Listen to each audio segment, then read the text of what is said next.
So in today's video we're going to take a look at a very topical subject, insider dealing. As the SEC launches another huge case, we need to look at what is insider dealing, how do people get caught, and what are the consequences. So, insider dealing. Now, as the name suggests, some kind of insiders involved and there's some kind of trading going on. So here's a little scenario. Let's imagine you have a company director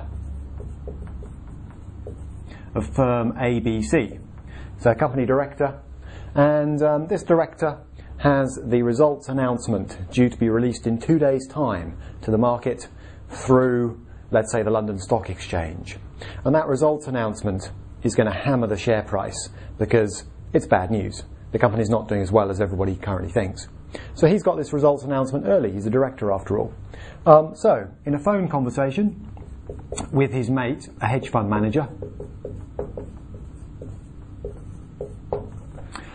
he lets slip that the results are not going to be terribly good in 2 days' time. And that conversation takes place over the phone. The hedge fund manager then has a beer with his lawyer that afternoon, late lunch, and lets slip to his lawyer that actually ABC's results, released in 2 days' time to the general public and the market, not looking too good. That lawyer goes home and tells his wife over supper that ABC's results announcement coming up soon, a couple of days' time, isn't going to be too good. And the next day, ahead of the results announcement, she sells all her ABC shares.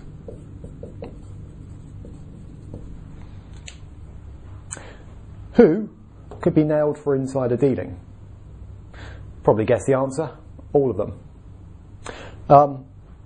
So what is insider dealing? And how could it potentially catch so many people? Well, let's go through a few pointers first of all.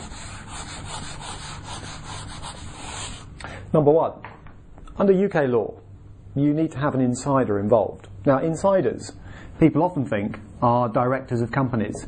After all, they're the kind of people that have access to information about firms and results announcements and new deals that other people don't. But actually, insiders can be much more than just company directors. Yes, of course, company directors are insiders, but so are what the law calls knowing tippees. Odd expression in the UK. Essentially, an insider, company directors are all insiders. They have access to information that other people don't, and they should keep it to themselves. Why? Because by releasing it early, they allow other people a kind of competitive advantage, if you like, and that's deemed not fair. Markets are supposed to be fair. Everybody gets information at roughly the same time. But the point is, a knowing tippee is anybody that an insider passes confidential, price-sensitive information on to. So it could be the hedge fund manager. It could be the lawyer, a professional advisor. It could be the wife of the hedge fund manager. In other words, anyone can potentially be a knowing tippee. If a mate of yours grabs you in the pub and says, do you know what, I've just heard something from a friend of mine, he's a company director, he's passed on a bit of information that no one else knows, you want to do something about it tomorrow, get rid of your shares, or even buy some shares if it's good news, you are now an insider too. So the net is cast very wide. The problem, of course, for prosecutors, if all these people are insiders, is how you prove it. More about that in a moment. So, we need an insider, and in my example, we certainly had one, a company director, but actually we had a whole string of them. Now, next thing we need is the right sort of information.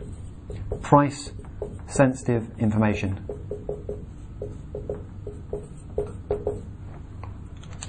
In other words, the information that an insider passes on for it to be illegal needs to be information that will in some way affect the share price. So normally it's what one prosecutor has called tomorrow's information today. So, for example, companies are supposed to release information that could affect the share price at the same time through regulatory news feeds on stock exchanges.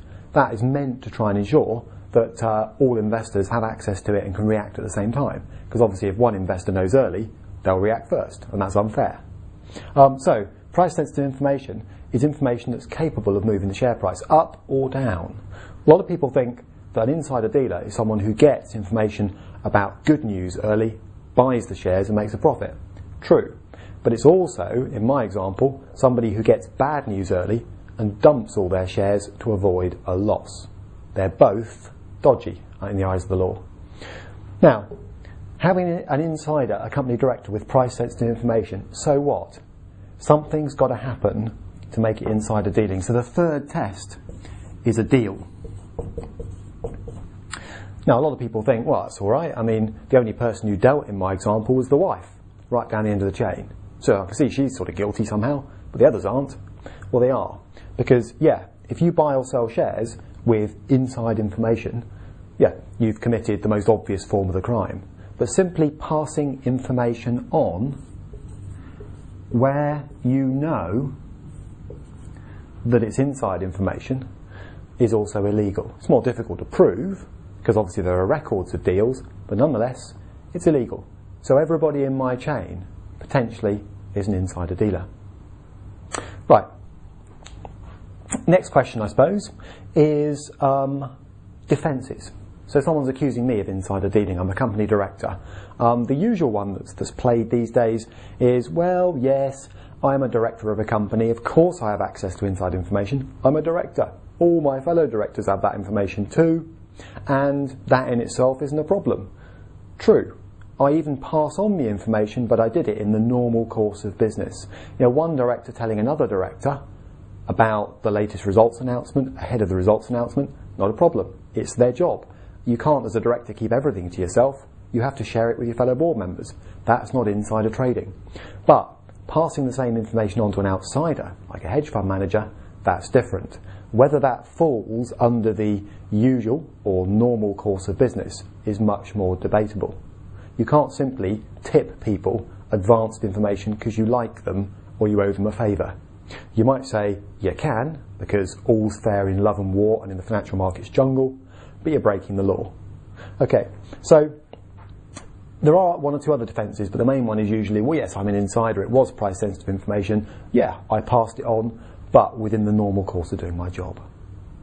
Okay, what if that doesn't work? Insider dealing as a crime carries criminal penalties, so big fines and prison sentences. Which then begs the next question. If insider dealing is a crime, and although there's been a rush of prosecutions recently in the wake of the financial crisis, why aren't more people nailed for it? And the answer is that a jury needs to be persuaded in this country beyond reasonable doubt that an insider has committed a crime. That's the standard criminal test. Because crimes carry big penalties, including prison, the bar is set quite high, and it's a jury that decides. It's not, one hedge fund manager's opinion against another. It's a jury drawn from the population. And beyond reasonable doubt, in a complicated insider dealing case with networks of information, phone conversations, emails, tricky deals, it can all get quite difficult to persuade a jury as a prosecutor beyond reasonable doubt that an insider deal has taken place.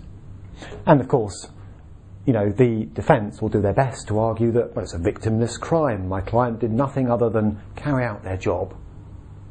So, that's why there are not as many prosecutions as there might be, because a jury has to understand the full facts of the case and then persuade itself beyond reasonable doubt that insider dealing's taken place.